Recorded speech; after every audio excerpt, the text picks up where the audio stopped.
When I was an orthopedic resident assisting in knee and hip replacement surgery, it was a bit of an open question at the time as to whether running was good or bad for arthritis and longevity. Just by watching people who are running on the pavement, you can see the massive stress that's put on the joints, so you have to wonder if this stress is wearing out the joints and led to some of the joint replacements that I was involved in. So in this video, we'll take a deep dive into the running data, specifically looking at arthritis and longevity.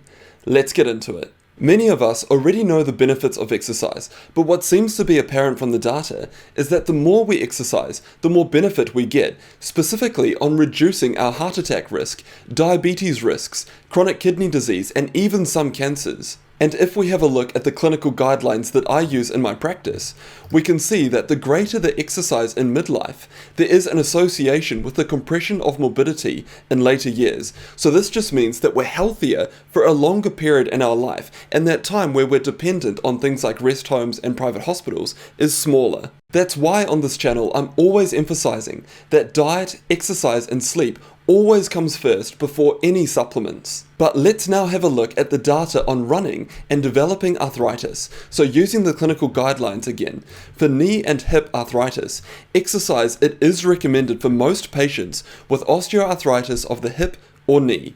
Although water-based exercise is often suggested, there's multiple studies that confirm the value of full weight-bearing exercise, so this does include running. Despite this evidence, many clinicians subscribe to the traditional teaching that patients with osteoarthritis of the hip or knee should not run because it exacerbates the condition. The medical literature, however, does not support the contention that running contributes to the degeneration of articular cartilage. So let's examine that statement in a bit more detail. The best data that I could find is a meta-analysis that looked at running and knee osteoarthritis, and it was published in 2017.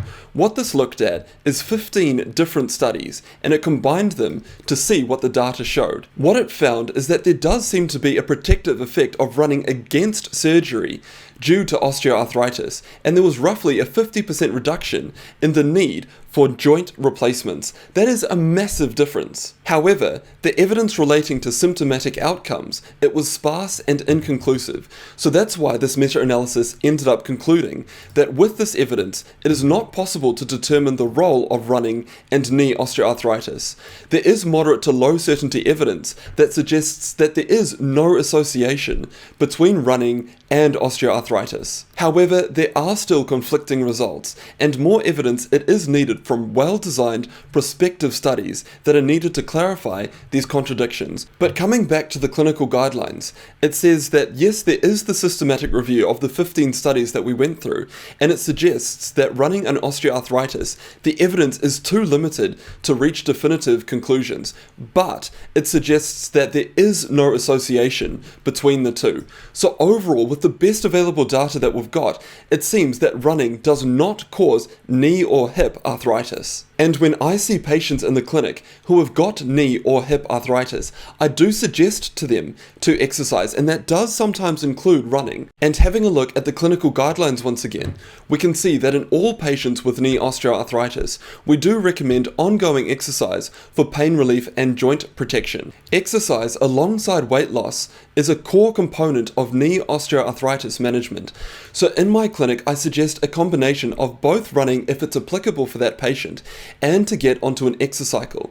Sometimes also aqua aerobics is a fantastic idea. And if we have a look at a 2015 Cochrane review that looked at exercise for osteoarthritis of the knee, they combined 54 studies, and overall it seems that land-based exercise, it does provide benefit for knee arthritis. But sometimes, unfortunately, these benefits, they're not sustained in the long term, and it's largely because there's decreasing adherence rates to the exercise program. So some people, they do get remarkable benefits from exercise, but often it's quite tricky for those patients to continue exercising. So they need to make a long-term commitment to exercise to actually get these long-term benefits. So how much exercise is actually best for longevity and for arthritis? So this was answered here In the clinical guidelines, the evidence suggests that the benefits of exercise on reducing death rates, it may plateau after a certain level.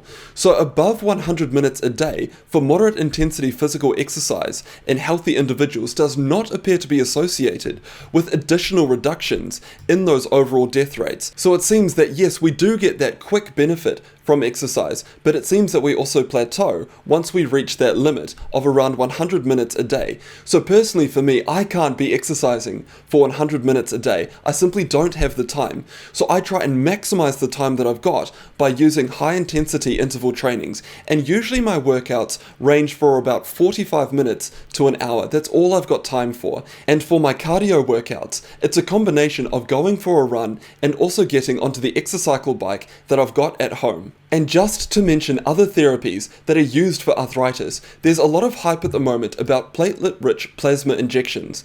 Now, there is a lack of solid evidence for benefit for these PRP injections in patients with knee osteoarthritis, and these clinical guidelines do not recommend its use.